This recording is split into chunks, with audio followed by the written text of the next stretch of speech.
So happy together. Vous connaissez les cupcakes version sucrée, et là on va vous surprendre avec des cupcakes salés, avec Amora, vous allez voir. Des cupcakes, tomates confites et moutarde. Alors on commence par On commence par la pâte. Donc moi, je vais mélanger tous les ingrédients solides, farine, fromage, alors, du parmesan, levure chimique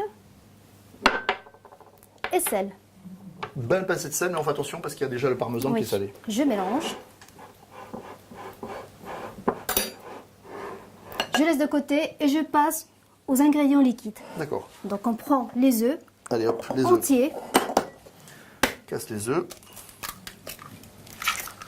Ça va très vite à faire. Hein. Oui. Alors tu commences à mélanger. On met le beurre ensuite, fondu. Hop, le beurre fondu au micro-ondes ou au bain-marie, comme vous voulez. Je mets le lait. On met le lait.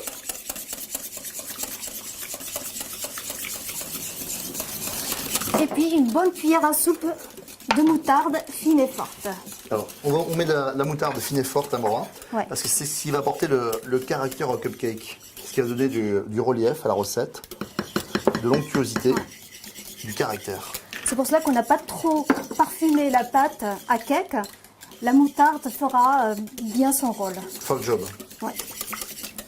Là c'est bon. On va mettre les ingrédients solides. Voilà. Je commence à mélanger comme Oui. ça, faut pas faire de grumeaux. C'est ça, presque prêt. C'est vraiment rapide et simple à faire. Alors il manque quoi là? Là, les tomates confites qu'on a coupées en petits dés. Allez hop, elles rejoignent. Et là, on mélange délicatement. Alors on peut mettre autre chose, vous pouvez mettre des artichauts marinés, des poivrons, hein, vous pouvez Des vraiment olives aussi. personnaliser la recette comme vous voulez. Là, c'est bon. Impeccable. Et là, on prend des petites caissettes pour cupcake qu'on va mettre dans un moule. On a un petit support là, vous savez, c'est pour maintenir le cupcake à la cuisson. Et on les remplit aux 3/4. Avec tous ces parfums, ça va être super bon. Ça sur un apéro dînatoire ou alors sur un petit pique-nique, ça va être vraiment très sympa. Voilà, c'est prêt. Maintenant en phase de cuisson, on a préchauffé notre four à 180 degrés et on va les cuire à peu près. 15 à 20 minutes selon votre four. Petite astuce, vous allez vérifier la cuisson de la pointe d'un couteau, si elle ressort sèche, c'est que c'est cuit. Nos cupcakes salés sont cuits, on les a laissés refroidir, c'est important qu'ils soient bien froids parce que maintenant on va passer. Au topping. Donc, Alors, on a- topping salé. Oui, on a notre fromage de chèvre frais. On va ajouter 2 cuillères à café de moutarde. Ok. C'est ce qui va parfumer encore plus le fromage. En fait, tu relèves le fromage Fromage. de chèvre.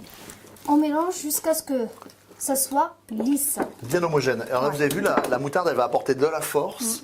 Elle va aussi apporter un tout petit peu de couleur au topping. Alors pendant que tu fais ça, je pense que tu vas le mettre dans une poche à douille. Oui. Moi, je vais hacher un tout petit peu de ciboulette, très très finement. Voilà. Là maintenant, je remplis ma poche à douille. Ma poche à douille est prête. Si vous n'en avez pas, utilisez une cuillère à café. Ça sera très bien aussi. Ce sera toujours aussi bon, surtout. Petit décor, tu restes au centre, c'est ça? Juste au centre. Pour faire vraiment un image de cupcakes. Que c'est mignon. Ça reste surtout super bon. Moi, je vais rajouter la petite ciboulette pour apporter un tout petit peu de fraîcheur à la recette. Voilà, on va rajouter des petites pluches de basilic. Et c'est presque prêt. Oui, ça va être bien parfumé. Qu'est-ce que tu rajoutes hein, Là, je vais rajouter des graines de sésame grillées, pour apporter une touche croquantes. et torréfier à la recette? Et voilà, c'est terminé. Alors, nos cupcakes salés, vous avez vu, sont prêts. Alors maintenant, il ne reste plus qu'à les déguster, par exemple en entrée, sur un brunch ou pourquoi pas sur un apéro dînatoire. Alors maintenant, c'est à vous. Can't say